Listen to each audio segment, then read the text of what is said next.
Hello, and welcome to another episode of Set-4-Life Conversations, where we help you get your mind right and your money right by discussing life strategies for the everyday person. I'm your host, Thomas Lacoma, and each episode will spend some time with financial advisor, pastor, and motivational speaker, published author, and former college athlete, George Thompson, as he shares with us wisdom that you can put into practice today.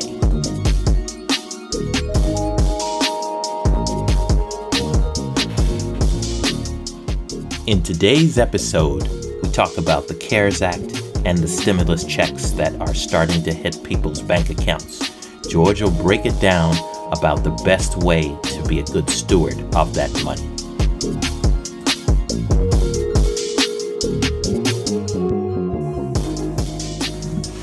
Good morning, George. How you doing today? Hey, I'm doing great. Yeah, I'm looking forward to today's call. We're going to be talking about a topic that I think is on a lot of people's minds because, with all of the different economic situations that people are in, there's all this work that the government is doing to try to assist people and help people to bridge that gap till we get over this situation with the COVID-19. So today I really wanted to hone in on one of those aspects. What I wanted to start out with is talking a little bit about the CARES Act. Yes. I know that in other episodes, you've mentioned the CARES Act in passing and talked about some of the impacts to individuals and small businesses. Today, I wanted to talk about the impact to the everyday person who either already has or will very soon be receiving a stimulus check. Yes. So really, who is eligible for these stimulus checks, and how did they determine how much each person gets? Right. So, hey, just first of all, just a little bit about the CARES Act. And the CARES Act stands for the Coronavirus AIDS and Relief Securities Act. And that's something to help people. It's a $2.2 trillion bill that passed and was signed. And it was in March to help businesses because, as you know, our economy is really slowed down. So it's something to help people.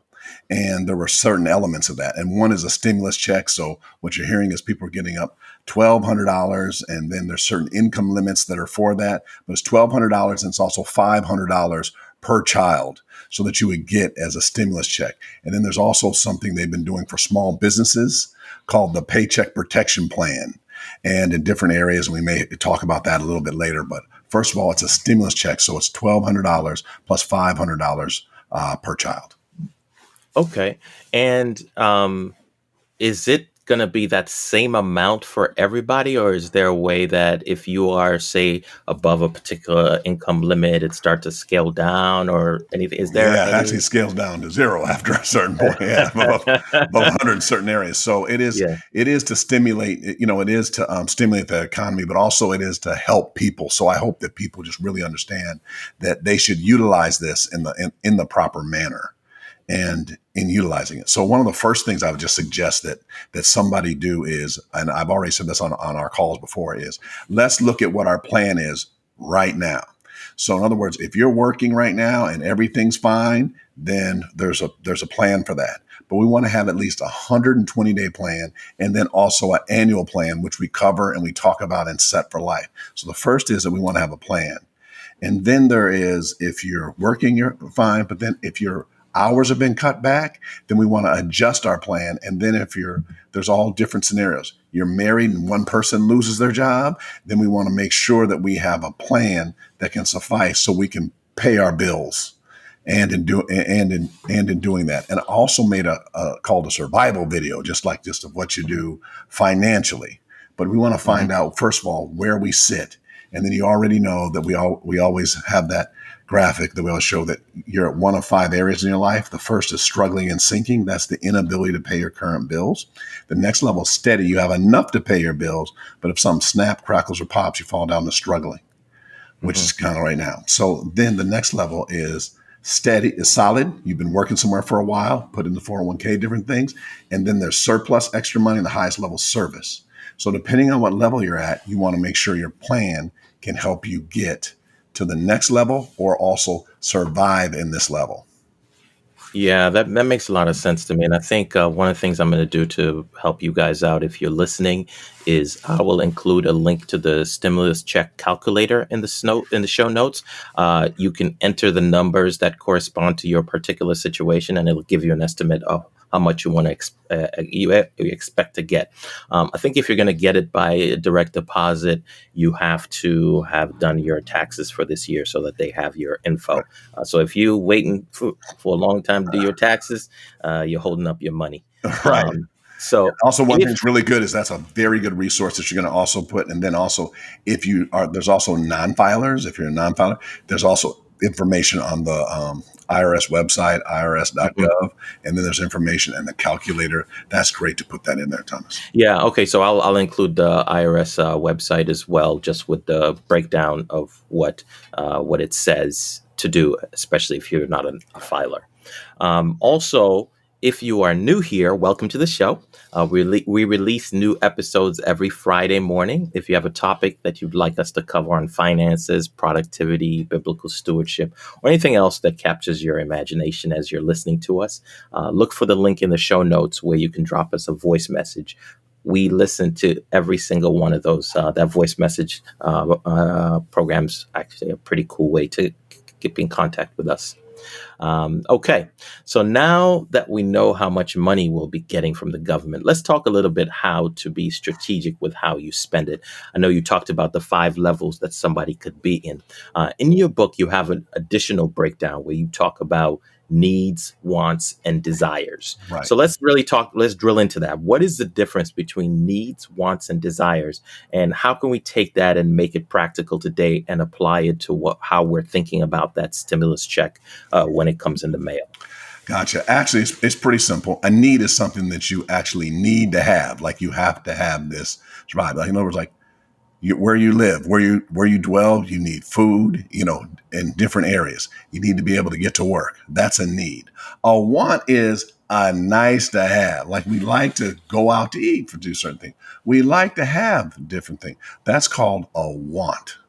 And then there's also called desires, is something that you think about that you like to plan for to achieve in the future. Then I want to add another one to you real quick, Thomas. There's something called a wish. That is just that you wish you could have something. And that's also something we set up for a goal. But right now, the wishes, desires, different things. If we're in a tight financial situation, we're drilling down to now just what we need. Yeah, I think sometimes when you're in a stressful scenario and you're trying to ease the stress that you're feeling, you might fall into trying to do things to comfort yourself, right? And so, okay, I'm going to order some Chinese or do certain things. Now, you may be in a financial situation where that's okay. We're not saying that's a bad thing to do.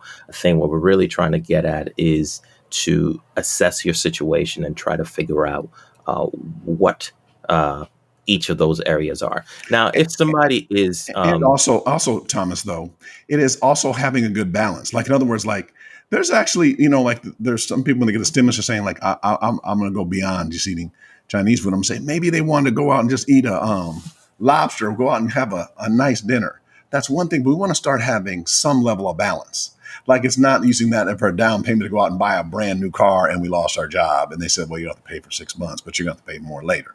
So it's about having a balance. So at the end, we may do I'm going to go over some things that they should be doing in order, but they may just do pieces of all of them mhm, to do that to make sure they can achieve their goal. But that's a really good point. yeah, and I think when this really comes down to how you actually, whether you know your particular financial situation Right. based on how you budget, right? So just talk a little bit about budget and uh, what that actually is, because I think sometimes people think of a budget as this thing that is going to constrain them and hold them back, Right. but in this scenario, how is that tool, you know, going to help you? Yeah. A budget is helpful, actually. So one of the things about having a budget, I think that's really helpful is that you want to have a holistic budget. So you want to have what your income is from all sources, and then we'll also provide that as well. But you want to also have a budget that shows what your income is from all sources, and we write them all down. Because we also, if you don't have income from these sources, we want you to actually start getting them from these sources. Then we write down just your small expenses, and then we get a positive number at the end. Everyone, that's your margin, how much extra money that you have, and that's including after you give, after you put into your for retirement, and then we want to be able to run a budget and be able to help you in that manner. Then also there's another graphic that we use. It's called money in motion. And we divide your how your income is comes in three categories. One level is your debt, what your debts are. The middle area is your budget. And then the third area is your prosperity. So what you have right now in prosperity, we do not want to sell that. We want that to keep growing. Can you explain a little bit what that prosperity? I think that's a new concept to a lot of people. What's that Gotcha. prosperity column? So our prosperity column is, first of all, what you give, and then it is what's in your checking account, your savings account. Then you have something called a 401k if you work for a Hmm. for-profit company, 403b nonprofit if you work for a city, of 457. If you don't haven't heard of all those, there's something called an IRA. That's an individual retirement account. So just what your assets are in there, and then also home equity. Hmm. So those are what your equity is. So what we want to do is we want to keep those growing. Then we want to have a budget right in the middle, and that's what you pay monthly for things like your mortgage, the mortgage payment, your rent payment, your credit card, what you pay monthly on it, what your all your utilities are, and then the third column is what your debts are. That's what you owe people, what the mortgage is, what you owe on your car, what you owe. And those are areas right now when we go over your complete financial planning is that you want to have, that you want to negotiate right now is your debt. Because that's a great time to do that. Your budget you want to make smaller, and your prosperity you want to keep putting money into all three of those categories because that's actually how you build wealth, and that's something that we also walk through with you and help make sure you do that. Yeah, if you're like me and you like software and technical ways to deal with this, you could do this in Excel. You could write down in a piece of paper. There's also a great program that I use called You Need a Budget, YNAB.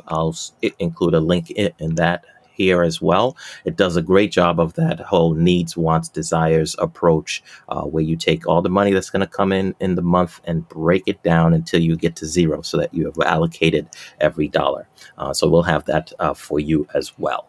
So now, if we are, I know we've been specifically talking about a stimulus check, but let's take that idea of spending money and kind of blow it out a little bit. Can you share with us how you teach people about how money gets spent? Right. So, how people spend money is if you can't just, I know you may be sitting somewhere and doing something, but if you just hold up three fingers. The first way that you spend money is you just spend it. So, we don't really need to spend that much time on it because people just spend money. The second thing you can do whenever you make a dollar is you can lend it to somebody. That means put it into a bank, but they don't really pay that much interest. But then the third area that you can always put money in and do it is that you can own something. So we want to sit back and look at how much of our money is spent, how much of it goes to the bank in savings, and then how much of it goes to ownership. So that's actually how we need to divide up how we spend our money because we want to invest certain portions. Yeah, I think when I first heard you speaking on these topics, that spend it, lend it, own something was really powerful thing, because I think um, a lot of times I can be on autopilot in terms of money. The money comes in and you have your bills, and bills are the emergency thing. Like, everybody knows about bills, and they know if you don't pay the bills, the light's going to be out. If I Right. don't buy food, I'm not going to eat. But those other areas about lend it and own something, because they own something especially, was really about the way that wealth gets built. Because the more things that you can put in that column, the better you are. So let's talk a little bit more about that own something. Right. So we're talking about those different levels, the five levels. How, if talk at each level, how can you think about those three areas? Right. First of all, that is a great a great idea, and then also we'll kind of put up the graphic also that has that, the struggling, steady, solid, surplus, service. So at every level there are different options that you have in these areas. So first of all, though, I just first want to go over the options. Right now is a really good time to be able to really evaluate this and to look at these from these avenues. So first of all, this is all of the avenues. These are the options that you have with your stimulus check. So the first thing that we want to do is you want to have an emergency fund. You want to save some of this money. I use the word save vesting, but you want to save some of this money so that you have an emergency fund. That is number one.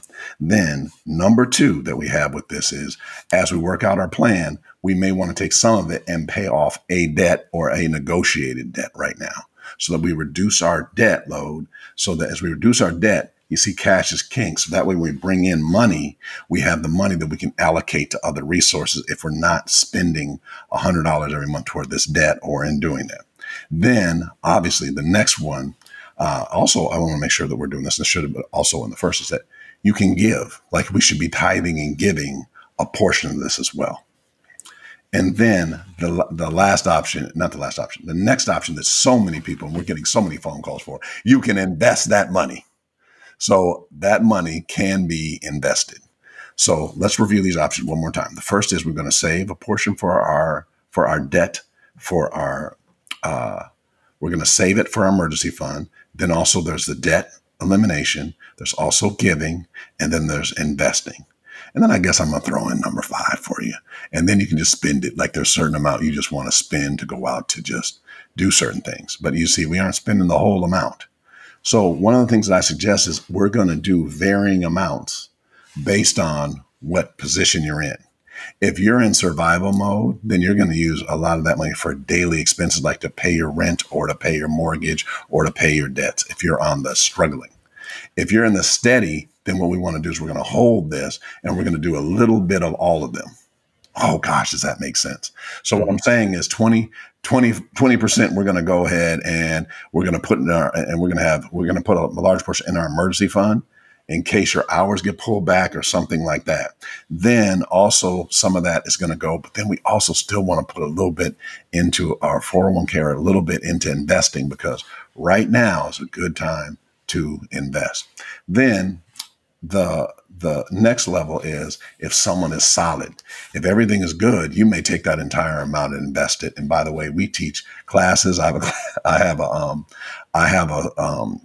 I do a video conference every Friday at 3:00 Pacific time, where I break into all down into investments and talk about them. And by the way, we call it the stock exchange. And what we do is we talk about companies that will do very well during what we're going through right now during this time, and then we'll be doing good in the future. And our whole goal is, people are calling up and I tell them, buy a stock right now that in 5 years you're going to look back and say, I am so glad that I did that. Mm-hmm. So then the surplus, that's where we get into that area. And then what we said earlier, on all these levels, we're going to give some and invest some. And then also, if you're on the service level, then more than likely you're going to be, there'll be the same thing in the area of giving. So those are the avenues that we have for the money. And then based on what level we're currently at, we're doing it to set us up for the future. Yeah. And I think this is really important point that I think we mention every episode, is that our goal is to have you assess your situation and make the best decision for what your situation is, because there's no one size fits all when it comes to money, to even to life goals. This is really just a way for you to say, where do I fit in that continuum? And then from there, I'll decide what I do with the money. So if you are, before I go into another area, I just want to let you know that if you have a question that you'd like George to answer, it can be anything: finances, relationships, getting things done.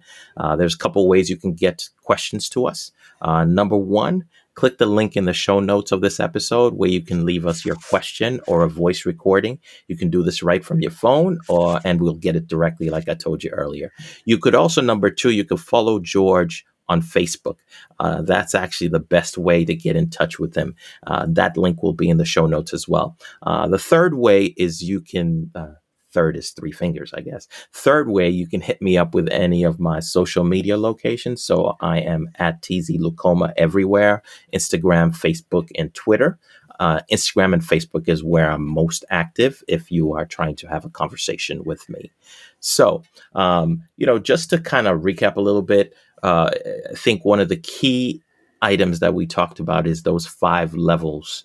So we start up with you're struggling, solid, uh, Struggling, struggling, struggling, steady, steady, solid, solid, surplus, surplus, and then service. service. And every one of us is in one of those areas, and they're Yes. progressive, which means that just because you're in struggling today doesn't mean that defines who you are as a person financially. It's just a stage, and you could very very well be moving to steady and to solid. And in the That's the book we whole go goal. in George's book, The Wealth Cycle, we actually really break this down and talk about how you move from each of those areas. So that's the first thing, knowing where you stand. The second thing is understanding how money gets flowed out with the spend it, lend it, or own something. Yes. And then the third thing is what we started out with: the needs, wants, and desires. Just being honest with yourself when you look at an expenditure that you're going to make. Is it really, where does it fall in those buckets? And sometimes, like George said, it may be that you do need a little TLC. So getting yourself a little ice cream because you just need that, Yes. that's not a bad thing. It's all, again, about you making the decision for yourself. So I want to just kind of wrap things up by going a little deeper into, I think, to be realistic about what people, a lot of people are going through right now. If somebody is really struggling, which I'm sure is true for many people today, spend it, lend it, own something feels like a dream. Some of this, am I really going to spend the time to think about all these levels and, get really introspective? A lot of people are seeing things hit them right in their face. So I really, if you had somebody come into your office and they're really struggling, they're in an emergency mode, how would you kind of walk them through that and help them to at least have some place to start taking action? That is a great question. So first of all, and I've talked about this before, and you have to work on, first of all, survival of what we have to do. So first of all, I still would go back to what needs to be paid right now. Like, in other words, like, call resources first. And then secondly, call your creditors. Right now, there's a lot of moratoriums. Like, they're not evicting people right now because of what's going on with the coronavirus. Like, so I would list what your, like what I said earlier, what your budget is. And I'd sit down with them and say, write down who you owe money to and what your current obligations are. Then I'd separate out ones that where they can actually take something. Like, if you have a mortgage on a home, that is something that they can take at some point. But if you have student loan debt, I'm not saying not to pay it. Now, again, this is if you are in dire straits. They cannot take back your college degree. So you're going to call the people that are student loan and say, I cannot pay this right now. But you want to look at the things that need to be paid immediately, and then also look at resources and start talking to them. Ask for furlough, ask things to be deferred, and Mm-hmm. start to begin to talk to them. And then secondly, I would get work on getting a job. If you don't have a job, your job is getting a job. And then also, I'm assuming there's a level of humility, but is that just remove all pride and get a job. I went to the grocery store the other day, and a gentleman was wearing a mask from our church, and I didn't really recognize him. He said, "Hey, Pastor Thompson." I said, "Hey, how you doing?" He goes, "You remember me? I work with a TV show." And he started saying the TV show he works with. He goes, "But that's on hiatus right now. But so right now I'm here at this grocery store." And I was like, "All right," what I mean, doing it. So do what you have to do to get done what you have to get done. So Mm-hmm. let's focus on what our priorities, and really what it is, Thomas and all the listeners, is it's just prioritizing everything right now. Who needs to be paid and what you need to do to pay those people and work things out. Because a lot of these things look like they're giving you a gift, but really it's a shovel. It's really not helping you. Like, in other words, like, even though I said to do furlough, but I'm saying if you take your I'm sorry, deferments, if you're supposed to pay your rent in May, June, and July, and Hmm. you say, I can't pay it for 3 months, and they're doing a deferment, that means May, June, July, and August. If your rent is $2,000 a month, I'm just using that as an average. That means if you don't pay $2,000 in May, 2,000 in June, you don't pay it in July. That means in August you're gonna owe $8,000. So that's really not helping unless we're right now talking to them and beginning to negotiate with your with the people that you owe money to say, hey, can I just pay a little bit less? I went down, I got this job, and I can pay this amount. So that goes to the part of one, again, having a plan, looking at you and prioritizing your resources. Yeah, I think that's really good point and goes back to what we said in a couple of episodes ago about freezing. This is not a time to freeze and not take the action. So as George has laid out, really there's a lot of different things that you can be doing, even if it feels like dire straits. Just take a piece of paper, write down some of these thoughts, re-listen to some of the things that George said, and come up with a plan for yourself. People are receptive right now to renegotiating things that may feel like they're stuck in stone. So this has been awesome, George. I'm hoping this will bless a lot of people because I know a lot of people are in that situation where they're struggling. Thank you, everybody, for joining us in another episode of Set-4-Life Conversations with George. If you have found value from what you heard today, there are a couple of things we'd like you to do to help us serve you better. As I mentioned earlier, if you have a question that you want to be answered, drop us a message using the link in the show notes of this episode or hit us up on social media. If you're interested in going deeper in any of the topics that George teaches about, one of the best ways to do that is to get one of his books from the Ready, Set, Grow series. That's the one of those that we mentioned today was The Wealth Cycle, where we go into depth in a lot of these areas that we talked about. You can find a link to that in the show notes as well.